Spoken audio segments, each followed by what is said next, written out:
Hey viewers, you're watching The Savera and I'm Vidhi Joshi. Nepal remained under nationwide restrictive orders and a military-enforced curfew today, following days of deadly unrest triggered by a short-lived government ban on social media earlier this week.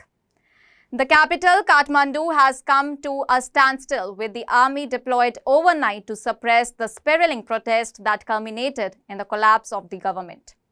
At least 34 people have been killed and over 633 injured in the violence so far, according to the Ministry of Health. In a dramatic escalation of the unrest, more than 13,500 prisoners were released or escaped from jails in all the 77 districts of the nation, amid the chaos. Protesters, primarily made up of Nepal's Gen Z population, have taken to the streets in massive numbers, expressing deep frustration over rampant corruption, nepotism, rising unemployment, and now the government's attempt to silence dissent through digital censorship. The protest began Monday after the government briefly banned access to social media platforms, sparking outrage. The situation worsened on Tuesday when demonstrators began setting fire to government buildings, including offices and a major hotel. In Kathmandu, the army issued stay-at-home orders as fires lit up the night sky and the country descended into what some observers describe as a near-anarchic state. By Wednesday, focus had shifted to the question of transitional leadership following the government's collapse.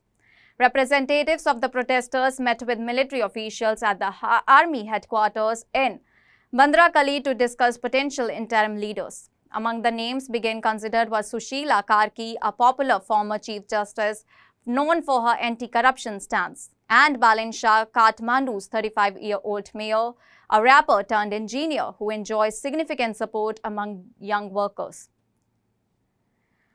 Harka Sampang, the outspoken mayor of Dharan, has also gained traction among a smaller faction of demonstrators. Tensions peaked outside the army headquarters on Thursday afternoon as rival factions of protesters clashed over who should lead the interim government. A group supporting Balen faced off against supporters of Sushila Karki, with a smaller contingent backing Harka Sampang also entering the fray. What began as a heated slogan shouting quickly turned into physical altercations, with some protesters engaging in fistfights. Local outlet published an image allegedly showing a protester punching another outside the army complex, though its authenticity could not be independently verified. The army, already stretched thin trying to enforce order across the nation, struggled to separate the fighting groups.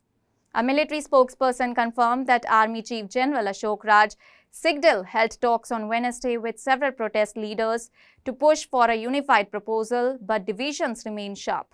Army officials had asked representatives to return with a consensus on the proposed interim leadership, but by Thursday, that consensus had yet to materialize.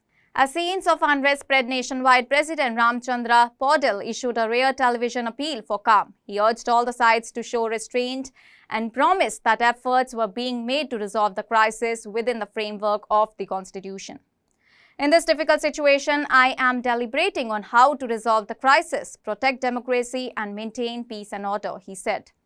I appeal to all the parties to be assured that efforts are underway to quickly address the demands of protesting citizens, and I urge everyone to cooperate with restraint.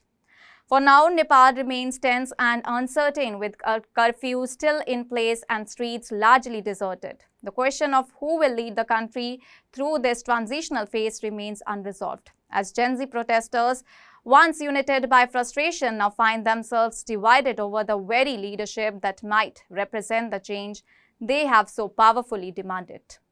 That's all for now. Stay tuned to The Savera for more updates. Do like, comment and subscribe to the channel.